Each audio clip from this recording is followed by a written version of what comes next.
So by all measures, 2020 was a successful year. But when you take the pandemic and everything we've been through this year, it's a remarkable year. And that's a testament to our board, our staff, to our donors, to all those that support us. When we look back, we had no idea what was coming. When you look at the numbers of 2020, we're able to protect private land through conservation easements. We're able to add new public areas for Iowans. We're also able to protect waterways, wetlands, prairies, oaks, savannas. All of that we do remained. What was different this year is in how we had to do it. People really turned to the outdoors in ways we've never seen before. I hope that new rekindled love of the outdoors will continue not just in 2021 but forever. It also has taught us that not everyone has equal access to the outdoors, and that is so important. And if we're going to do this work for everyone, we need to make sure that everyone has access to it and can enjoy it. We couldn't do any of this work without the support of our donors. And in a year when many people are suffering and continue to suffer, economically, physically, we have seen donors step up and continue to give in whatever way they can. And we are so grateful for that. That's what enables us to do our work.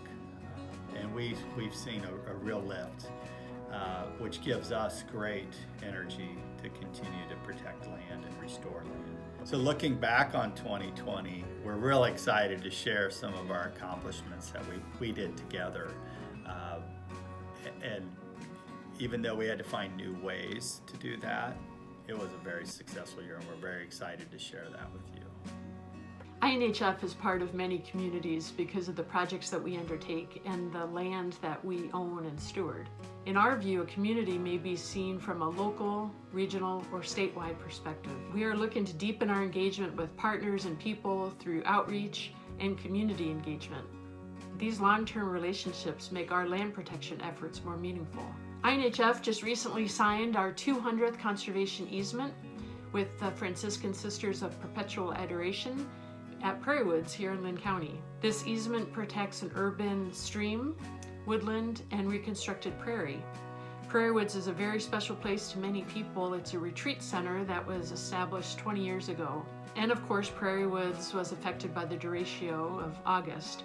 Since then, the sisters, staff, volunteers, and community have been working hard to restore this very special place that we helped them protect so that it's available for others in the future who also go there seeking renewal. The 2020 volunteer year looked very different than in years past. At the beginning of March, the volunteer program decided with the CDC guidelines that we were going to cancel and postpone all of our events until we felt comfortable. And that was really difficult to make that call because we knew our volunteers really enjoyed and depended on these opportunities to get outside, to give back. So one of the things that we did instead was just encourage our volunteer network in the community to still get out and give back. And we offered opportunities to get out on the land on independent projects, encouraging them to get out with their family, get out on the trails, enjoying nature, and giving back when and where they could. As fall approached, we felt comfortable offering opportunities for volunteers to gather again out at INHF's properties. We did implement several guidelines to keep our volunteers and staff safe. And into fall and winter, we felt comfortable offering them because we knew our volunteers were going to respect those guidelines, and they were just thankful to have the opportunity to get out on the land and be with others safely. This year, we continued to build our relationships with our partners, and we were able to partner with 11 other organizations. Some of the highlights that I had from this year of working with our new partners were a Girl Scout troop. A group of 9 7-year-olds came out to Snyder to pick seed, and that was probably one of the most fun I've had out on the prairie, looking for the prairie corn dogs, which were the prairie blazing star. So they had a lot of fun looking for that seed. Another highlight too was the opportunity to work with the Supply Hive, which is a local nonprofit in Des Moines that focuses on a safe space for all and building leaders in the Des Moines area. We were able to invite them out to Snyder, and they were able to harvest prairie seed that they were able to take back and they'll use on their new reestablished prairie at their community garden outside downtown Des Moines. INHF has a long tradition of working with local conservation partners and landowners into their long-term land protection projects and decisions.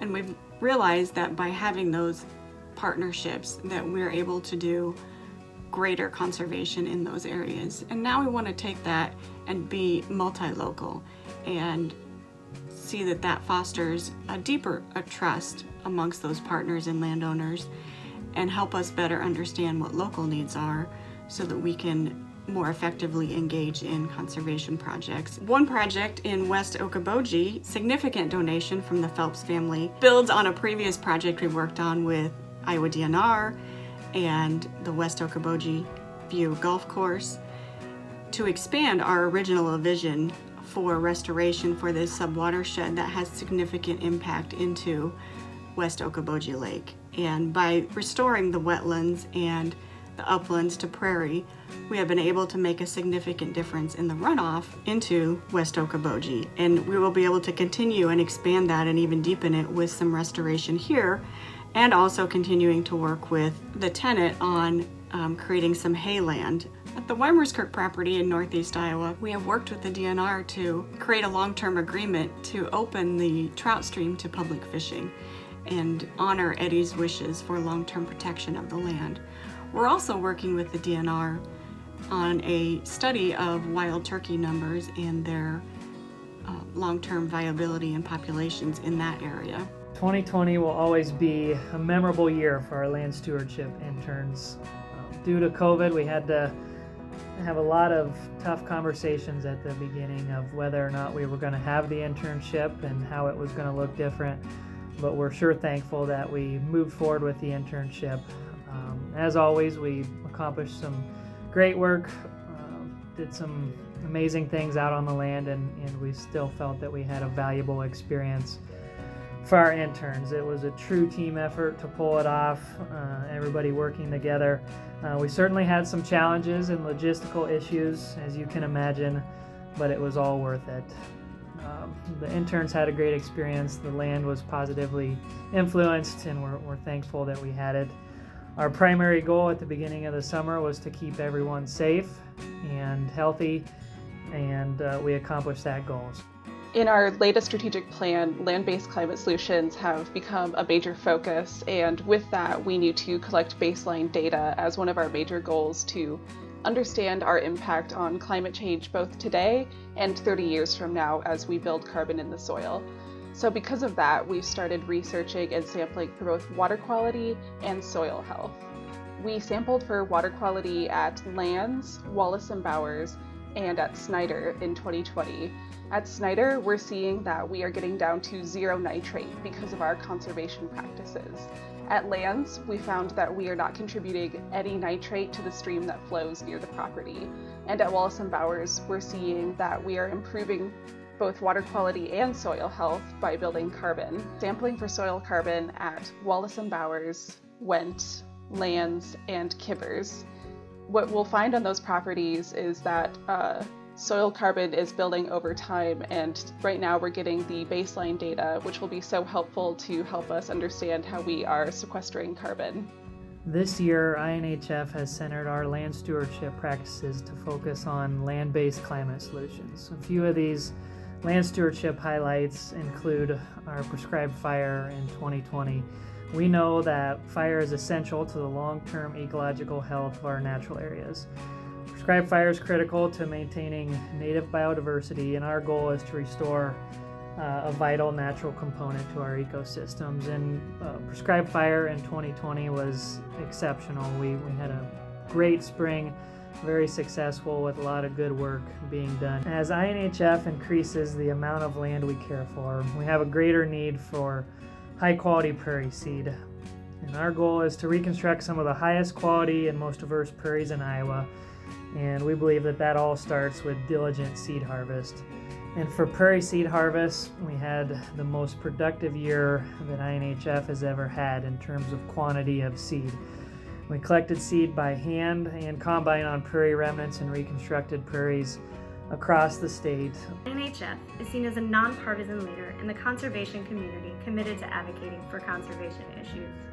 We take seriously our responsibility to be a voice for nature and for future generations who depend on us to provide a healthy, well-balanced natural system so that they may enjoy the same or better quality of life as we enjoy. This year, INHF continued to build relationships with legislators and urged the governor to take the lead to fund the Natural Resources and Outdoor Recreation Trust Fund. During her Condition of the State address, Governor Reynolds did just that, stating that the trust would not only provide significant investments in our conservation efforts, but would improve the quality of life for Iowans now and into the future. The Governor's Invest in Iowa Act created many opportunities for conservation advocacy. INHF hosted its annual legislative breakfast, where our staff engaged with legislators and discussed our projects across the state. We hosted an Invest in Iowa Trails event, bringing together a diverse set of voices to talk about the many benefits of trails, including economic development, public health, and rural revitalization. We helped direct our members to invest in Iowa town halls and subcommittee meetings so that people had an opportunity to speak to the governor and their legislators directly to talk about the natural resource issues that matter to them. And this fall, we partnered with the Rails to Trails Conservancy to launch the Trails Moments campaign in Iowa to elevate the voices of trail users and help influence outdoor recreation policy. While the Invest in Iowa Act was sidelined due to the pandemic, Iowans' use and demand for parks and trails has caught the attention of our state leaders and will help set the stage for reviving efforts to fund the trust in 2021. Our capacity work this last year has focused both on staffing and financial capacity to get INHF's work done. We've intentionally made time to come together as a staff to refresh ourselves on INHF's culture and values, and we continuously look at what the industry best practices are. The Planned Giving program at Iowa Natural Heritage Foundation is an example of the importance that we place on personal relationships with people. Our ability to stay connected to people who are close to the mission of Iowa Natural Heritage Foundation is what allows us to carry these relationships far into the future, to know the dreams and wishes of these folks, and to help them shape their legacy gift into something that can be powerful and impactful in Iowa. The Planned Giving program at INHF has more than 300 people who have let us know that they are planning to leave a legacy gift to us. Catherine Nielsen was a longtime INHF supporter. She was able to meet periodically with Anita and with Sherry. She was a woman who led a fascinating life of travel and adventure, but had no family outside of her husband, who passed away many years before Catherine did. Catherine left the entirety of her estate to Iowa Natural Heritage Foundation, with the provision that it be used in and around Pottawatomie County, which is right in the section of the Luss Hills that we do a lot of protection work in. This last year, we've really seen how we can leverage a bequest like that to do amazing work. To date, Catherine's bequest has benefited more than 5 projects, including a trail project in the Luss Hills, and it has been leveraged in a way that will mean that it can continue to give to this special landscape area year after year, through prudent management on our part, through creative partner use, and through really knowing what Catherine desired her gift to be able to do. We've been able to extend it beyond the original generous amount into something that will impact Iowa for years. When we think about advancing the INHF brand, it's about more than our logo and our mission statement. And in a year that's been anything but normal, our people, our staff, our board, our volunteers have been incredibly steady and innovative, and that does more for our brand than anything. Land protection projects have continued at a steady pace, and we've found new ways to engage with people safely, both on the land and virtually. when the Iowa Trails Summit decided to move online, we were able to help provide a series of engaging webinars that will hopefully make more trails happen, but also maintained our role as a leader in Iowa's trails community. And as we work to expand and diversify our audience, we have to clearly communicate our role in improving the quality of life for all Iowans. And we have a couple new initiatives that are going to help with that. Our role in the Land Trust Alliance's Relevancy campaign will help us engage with people that are ready to support conservation and will help us reach a wider audience. And our introduction of the Acorn Crew will help us engage with kids and young families and get those kids outdoors more often. Ultimately, we want to include as many people as possible in our work so that the benefits of conservation are more accessible to everyone.